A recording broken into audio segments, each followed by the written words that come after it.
Hi, my name's John Frehse. I'm Senior Managing Director at Ankura, and I'm with Dave Gilbertson. And Dave Gilbertson, Vice President at UKG. And this is our 9th or 10th installment of No Suits, No Slides. And of course, we came up with the title initially because we wanted to be a casual conversation, hitting the data points around return to work, workforce activity. I'm starting to think maybe it should be some slides and maybe a sport coat. Absolutely not. No. There's so much going on. There's so much going data. on. And I'm going to kick it over to you for a summary of where we are today as we head into early March. But it's been a roller coaster, and a lot is happening. And why don't I pass it over to you and tell us what's going on? It has, yeah. This is there's never a dull moment in trying to figure out what's happening with the jobs economy. We've been talking for a couple of years now about the jobs recovery. It's all been focused on the recovery. I think we can stop focusing on the recovery, right? Well, you tell me, can we? Tell me. I think we can. I think if you're in the position of trying to hire someone, that's a totally different story. It's still very, very challenging. But in terms of the number of people working, the amount of workforce activity going on out there, the number of jobs available relative to the number of unemployed, like all of that, the unemployment rate, all of that has come back to say, you know what, we're recovered. Now we got to figure out what's going on with the next normal. I'm not going to use the phrase new normal because it drives me nuts. Yes. I don't think it's a fair phrase, but the next normal. So I'll talk just briefly about what we saw last month. So in February at UKG, we have phenomenal data around who actually worked like yesterday, right? We've got cover a broad swath of the U.S. economy, especially when it comes to hourly workers. And by the way, quickly, the difference between the jobs report every month, which is a couple of surveys, very inaccurate. It's a tricky situation. We've got the number of data points that you're playing with. You have a sample size that is significant. It's relevant to it absolutely is. Yeah. So a friend of mine was joking about the BLS Jobs Report and said, it's funny that everyone's trying to peg a number that they know is inaccurate. Yes. Yet we all spend our time trying to get there. So that's right. The government does a survey every month, and not surprisingly, during the pandemic, people kind of stopped responding to surveys. And that's made this jobs number really, really tough to peg. And we realized that at UKG, we actually had access to about 4 million or so employees spread out around the country across every geography, across every industry. And it's proven to be a very good indicator of who's been working and who hasn't. What we saw in February was that it was a big snapback from the lows of January. In January, I think the whole country just called out sick. Yeah, exactly. We all just kind of took a pause. If my boss is watching. Right. For good reason. Not saying it wasn't a good reason, but in the middle of January, that really was the peak of Omicron. You see it in the news, but you could actually see it come through in the data where there were just millions of people out sick. And so in February, not surprisingly, we had gigantic growth. Should be good news. Compared to what, right? It's the snapback. Exactly. Right? So that's where the snapback comes into account. Didn't actually create a ton of jobs in February. We had really strong workforce activity growth because there was such low workforce activity in the middle of January. Now, when we compare it to December, it was still pretty nice growth. So I think my phrase for the job market right now is healthy. We're not seeing millions and millions of new jobs created, but we're certainly not seeing a decline either. There are plentiful jobs available. The issue, unfortunately, is the same as it's been for the past 6 months, and that we've talked about quite a bit here. There's just not enough people out there wanting to work it. There was something like, the last stat I'll give you, there's something like, with our data, we saw about 50% of companies out there actually had growth in workforce activity last month. That number is usually 30%, right? So it was a massive, massive change this month. Really, really healthy. And we'll talk about recruiting and retaining in our next video. In this one, I want to talk about, so we say, okay, February 2020 as a benchmark, we're pretty much back to where we were the month before COVID took a stronghold on the country. I mean, it may have been here for 6 months before that, but it really took off. Which is interesting because we were in trouble in February 2020. That's what people forget. Forget. They say, once COVID's over, whether it's over or not, we're not weighing in on that. Right. But No. If we're in a manageable place today, maybe, does that mean that we're okay? And the answer is absolutely not. If you remember from February, we had labor participation issues then. One side said it's all about, social policies and government checks, and the other side said it's people who are, don't have opportunities in the right places, and education doesn't line up, and so there were so many things going on. So we've got issues today that, and I think you've said this before too, I think it's a generational issue, and we're talking about decades of a problem. Yes. So when you look at the numbers and we say, hey, there was a snapback, this is good news, because basically we're less sick or mostly healthy. Yeah. We have a situation that's going to last for decades. Yeah, so I appreciate you bringing kind of the temperature down and just being a bit of a depressing influence on this video. I do this a lot, by the way. No, that's great. Yeah, so anytime I want to get excited, always right there to say, no, we should be pretty depressed. Let me tell you, in 2022, I was on 146 airplanes, and I was face to face with a lot of people helping me be depressed. Right. They were saying, listen, we're in trouble. That's a fair point. The stress, go ahead. Yeah, so your overall question is kind of where have we come from? And this is a part that I am shocked that more people haven't picked up on in terms of the media. There was a decline in labor participation for literally 20 years before the pandemic started. Yeah. This just accelerated it. And what was the rate on that 20 years again? It was we went from 67% labor participation to about 63%. 63, 4 points. But it was about 4 points, but it was a really consistent, every year for 20 years, there was this really consistent march down. And that meant that baby boomers were getting a little bit older, so they were starting to retire. It meant that more and more people were choosing to stay at home with their kids, whether male or female. It meant that people were waiting a little bit longer to get into the workforce, right? It was no real big decisions, but structurally, there was a decline in labor participation for 20 years. Yeah. So now we saw an extra about 1 point dip down.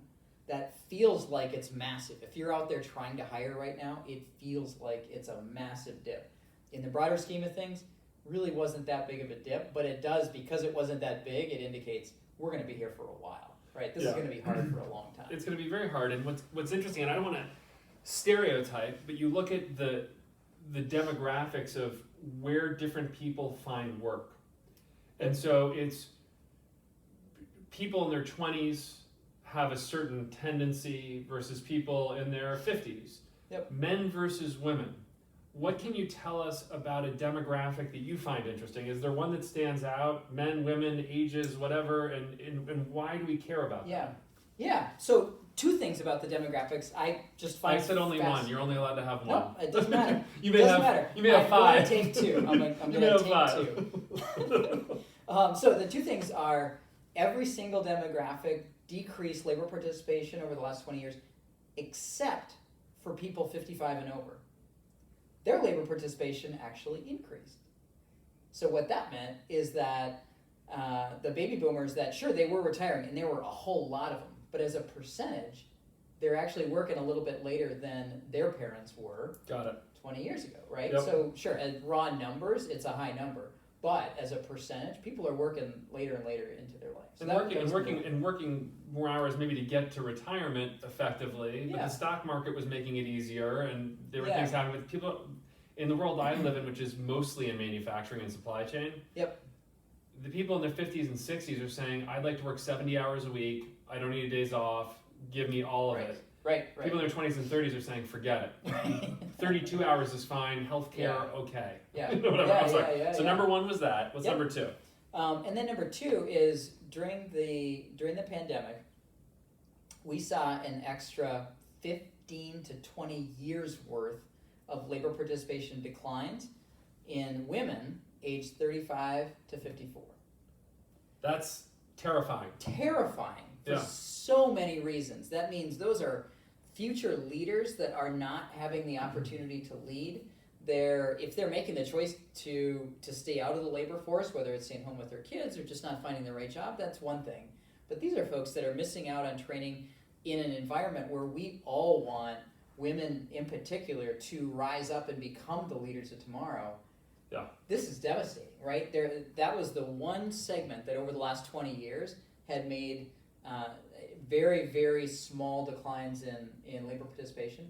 all of a sudden during the pandemic, that accelerated dramatically, 15 to 20 years worth. It's terrifying, and it completely changes the shape of the workforce. And Yes. so, although women participate in a wide range of areas, healthcare is a big one. Yep. And so as I told you, I was at the Lincoln Leadership Conference for Home Care, and the biggest topic they discussed was just called workforce. Yeah. That was, yes, there's Yeah. innovations in technology, and hospital in the home is a big thing. Yep. But workforce is the thing. Yeah. And it's terrifying for them. Yep. All these leaders had sort of a one-track mind around, we don't know how to get people to stay with us, and we'll again handle that another day. But it's a crisis.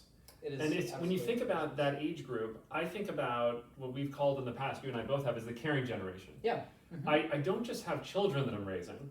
Yes. I also have parents Important that point. I'm taking care of. That's right. And so That's these folks that are so great at caring, Yeah. we have not created a place for them Yeah. that works. Yeah. Now, I'm Yeah. not going to blame industry for all of this, but I will say that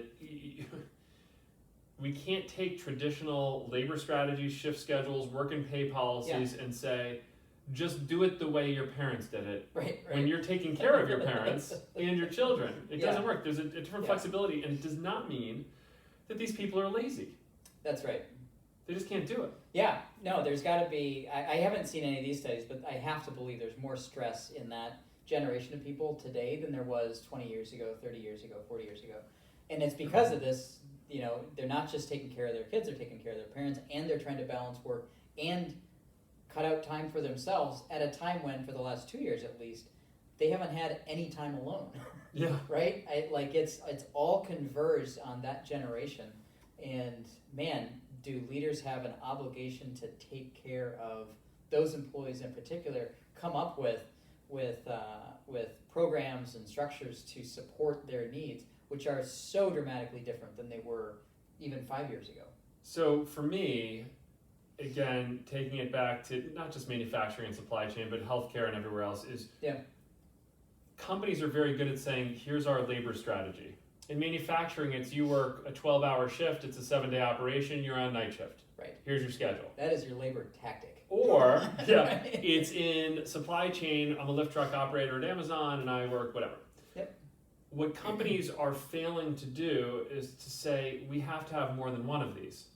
Yeah. And we can't just say, everybody likes vanilla, so we're all going to eat vanilla ice cream for the rest of our lives. They need not necessarily 31 flavors, but they need some more flavors. Yeah. And the challenge with that, I'm not going to turn this into an advertisement for you, because that would be too generous, and that's not my own, is if you don't have the tools to manage more than one labor strategy, and frankly, even have the tools to manage the labor strategy you have today, you don't feel comfortable giving these, what people see as currencies, to your employees. Yeah. The better labor strategies, the right time off, the right overtime. So if they want to work a lot of overtime, let's give it to them if it's healthy and safe. That's right. But if you don't have the tools, you don't get to do it. Yep. And so I'll leave that sales pitch alone, but to say that strategy is one thing, governance is another, and I think a lot of companies are missing the strategy and they're definitely missing the governance, and they say, so it's off the table, we can't even try. Yeah. And so when they look at who they're trying to hire and retain, instead of looking at the entire population, it narrows to a very small group, and they say, how come we can't get more applicants? Right. It's because you have to fit exactly into this little hole. And that doesn't work anymore. Yeah, no, I think that's a very important point. That I think the tools historically have been framed as purely trying to figure out productivity, right? If we can embed more automation into our processes, embed more workflows into the processes, then it's all going to be good. And I think that this is, I'm hoping one of the lasting outcomes from the pandemic is, it's not just about automation and workflows and efficiency, it's also about using tools to effectively take care of the people that are allowing you to stay in business. Yes, right? Absolutely. It's the death of revenue. You don't have people, how do you make the money? Right. So there's a couple of things that I want to hit on from our first video. Now has over 10,000 views. Fantastic. Nice. And the problem is it encouraged us to make more. But what you made a prediction, and the only reason it didn't come true immediately is because of Delta and then Omicron. Yeah. But it's interesting that your prediction did come true. Yep. And it just took until now, based on, it turns out you're not a virologist and you couldn't figure out what's going to happen with COVID. But you basically said people want to work, they want to make an impact, there's things keeping them from work. One is childcare, one is the variant. Mm-hmm. There's some insecurity issues around those things. And back to school will be helpful. Yep. So it all came together finally. So I just want to congratulate you. Predictions right now in the stock market, we say eventually you're right, just wait. Right. It turns out all of your logic though was exactly in line. Yeah. Thank you. With what happened. Yeah. Yeah. Thank you. That's something we were definitely proud of when we were looking at the data and talking to customers, because it's not all about the data, but trying to combine those two things. We were seeing, man, there are a lot. It's really easy to get depressed. Either talking to you. I was going to say, you beat me to it. I was going to say, hang out with me, head of global labor strategy. Let me tell you how the world is going to be ruined. Yes. No, just listening to the media, it's so easy to get depressed. But when you take a step back and you look at, boy, there are a lot of tailwinds that are supporting us eventually coming out of the pandemic. I know you said earlier that we were totally out of the pandemic, but no. I said it's getting better. No, there are, when we focused on labor strategy and we focused on the jobs report and job creation, there have been so many tailwinds coming underneath that are positive indicators, and they're finally coming to fruition. So I appreciate that recognition. Frankly, I would so much rather be right, within a couple months or earlier and earlier and earlier. Yeah. But I'm so glad that a lot of the stress that we've all felt the last couple of years is finally starting to free up, and that is allowing more people to come off the bench, get comfortable signing up for a new job. And we're still seeing, I think, about 1.5 jobs available for every unemployed person out there. So then we still have a ways to go, but good news is that we have ways to go getting people to get back to work. We have tons of jobs. Oh, there's tons of jobs available. So now it's these little indicators, what I would call green shoots, right? That spring is coming. Yep. We're starting to see some growth. Don't give me a frost. The shoots are here, protect them. That's how I look at February. Yeah. February was a month of green shoots. We're starting to see consistent growth. We're starting to see some of these tailwinds come to fruition to get people comfortable saying, you know what? My kids have a pretty consistent schedule now. I'm not quite as nervous about working with the general public anymore. I don't have quite as many healthcare concerns. And by the way, there is a ton of jobs available. So I'm expecting this nice progression we saw this month to continue in March and then continue in April as well. And the mask mandate ended in Massachusetts, I believe, February 28th. Yep. Mm-hmm. And my kids, for the first time today, and today is March 2nd, have masks optional in school. My so kids things as are well. happening. This has been a huge topic at our house this week. I've got a fifth grader, second grader, and then a preschooler. What are they comfortable with? And it's led to a really good conversation just as a family. We're not going to push one thing or another on them. It's a good conversation, but all of this is a positive indicator. It does feel like we're getting momentum. It does. So my 8-year-old twins, my daughter was like, I think I'm still going to wear one, and my son was like, I don't think I've been wearing one for a couple of weeks now. So I want to end this conversation with a topic that's a little bit off of what we've been discussing, which is wage inflation. Mm-hmm. So the complaint has been, or the comments have been, wow, and I'm included in this, hey, wages are going up so fast, I'm concerned about the future because we've mentioned this on video before, if the wages go up so fast, automation becomes very attractive. Now, the problem is inflation is rising faster than wages, and so when we said, hey, all these people got all this extra money in 2021, well, it turns out they actually got a pay cut if you include regular inflation.